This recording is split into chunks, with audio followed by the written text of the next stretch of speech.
in. This is an NBC News special report. Here's Hallie Jackson.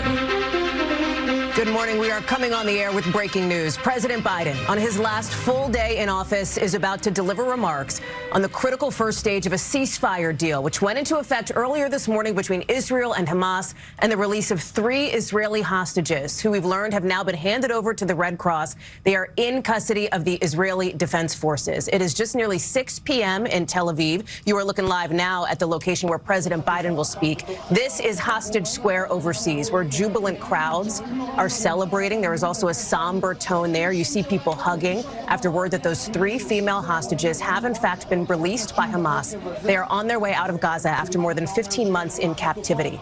In Gaza as well, celebrations that the fighting is over, at least for now. The Israeli Prime Minister's office confirmed the names of those 3 female hostages freed. They are 24-year-old Romi Gonen, 31-year-old Doron Steinbrecher, and 28-year-old Emily Damari. In exchange, Israel is expected to free Palestinian prisoners, although when that happens is still not clear at this moment. Israel will also supply humanitarian aid to Gaza.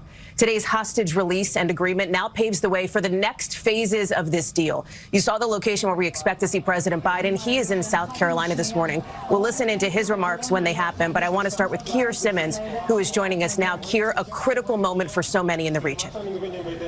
Oh, so critical, and we're seeing these scenes of, you want to say, celebration.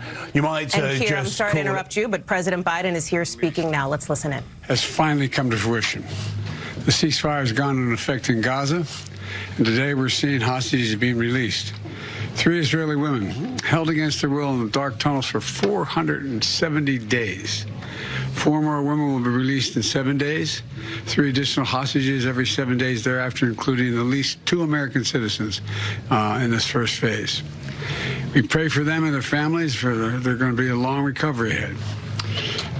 By the 16th day of the deal, talks will begin in the second phase.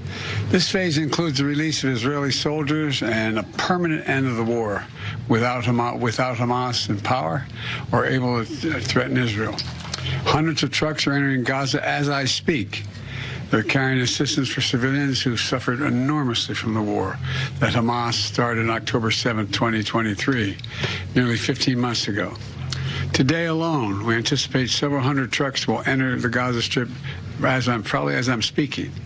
And after so much pain, destruction, loss of life, today the guns in Gaza have gone silent. This was the deal that I outlined for the world back in May 31st. Many of you covered it at the time.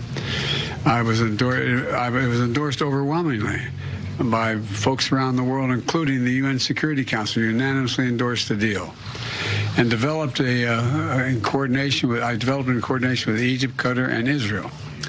I've worked in foreign policy for decades, and this is one of the toughest negotiations I've been part of. Many of you who have followed these negotiations will attest that the road to this deal has been not easy at all, and a long road. But we've reached this point today because of the pressure Israel built on Hamas, backed by the United States. Some said my policy of a firm support for Israel is relentlessly pursuing diplomacy, risked drawing America into a wider war in the region. I listened to those voices, many of whom I respected a great deal, but I concluded abandoning the course I was on would not have led us to the ceasefire we're seeing today. But instead, it would have risked a wider war in the region that so many feared. Now the region has been fundamentally transformed. Hamas's longtime leader, Sinwar, is dead. Hamas sponsors in the Middle East have been badly weakened by Israel, backed by the United States. Hezbollah, one of Hamas's biggest backers, was significantly weakened on the battlefield, and its leadership was destroyed. Even as we worked for diplomatic solutions in Lebanon, we provided ongoing assistance and supported Israel's military campaign against Hezbollah, including its efforts to take out the terror infrastructure along the border between Israel and Lebanon. Israel's campaign was extremely successful. So much so that by the end of November, the United States had brokered a ceasefire in Lebanon, Hezbollah did what it said it would never do. It cut its deal and abandoned Hamas. And today, in Lebanon, there's finally a new president and prime minister, both of whom support a sovereign Lebanon without Hezbollah running the show or playing any part in it. The Assad regime next door in Syria is gone, removing Iran's ready access to Lebanon. Iran is in the weakest position in decades after the U.S. military helped defend Israel from Iranian missiles and supported Israel's military response inside Iran. Just look across the region. In Lebanon, there's an opportunity for a future free from the grip of Hezbollah. In Syria, a future free from the tyranny of Assad. For the Palestinian people, a credible path to a state of their own. And for the region and the future normalization and integration of Israel with all its Arab neighbors, including Saudi Arabia, who I've spoken with. You know, we've had many difficult days since Hamas began this terrible war. We've encountered roadblocks and setbacks, but we haven't given up. And a special thanks to my team, particularly Brett McGurk, who many of you know, who spent weeks and months working nonstop to reach this deal. Many of those weeks and months out of the country. Today's ceasefire in Gaza and the release of hostages is a result of a principled and effective policy that we presided over for months. And we got here without a wider war in the Middle East than many predicted. And now it falls on the next administration to help implement this deal. I was pleased to have our team speak as one voice in the final days. It was both necessary and effective and unprecedented. But success is going to require persistence and continuing support for our friends in the region and the belief in diplomacy backed by deterrence. So as we reflect on the news from Gaza today, we also remember all the victims of this war. We're mindful that the pursuit of a lasting peace, while never easy or quick, must always be our calling. So thank you all for listening. May God bless you all. May God protect our troops. I'm looking forward to this deal being fully implemented. And I'm sorry I'm not going to take any questions now because I'm waiting. There's a whole congregation waiting for me. And I'm sure the remainder of the day I'll have an opportunity to speak with you. Thank you very much. Anything about the condition of the hostages that were released today and the others? Yes, I've just got a call saying the 3 are released into Gaza, 2 out of the hands of their captors, and they appear to be in good health, but it's early to tell. They may be across the border of the Gaza Strip into Israel now. I'm not certain. Thank you. Sir, any concerns about Hamas regrouping?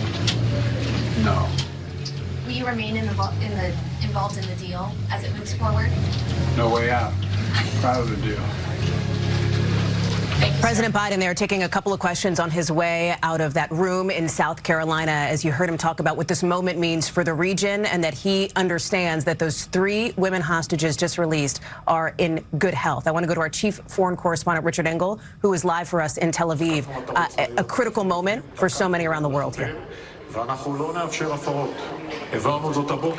People here have been watching, some applauding, some crying, a very emotional moment. There have just been speeches and a statement given by the Israeli military that the 3 of them are inside Israeli territory, that they are safe, that these 3 young women were greeted by their mothers, that they are receiving initial medical care, that in the coming days and the next phases of this process, each week it is expected that 3 to 4 more hostages will be released. So this is just the start of the process, Holly. Richard Engel live for us there in Tel Aviv from Hostage Square, a location where over the course of the last 400+ days, people have gathered, people have come to bear witness and to show their support for those hostages still in Gaza. A critical moment for both Israel and Gaza. We will have much more coverage coming up throughout the day. That concludes this NBC News special report. I'll have much more ahead tonight on Nightly News. For all of us here at NBC, thanks for watching. We'll see you soon.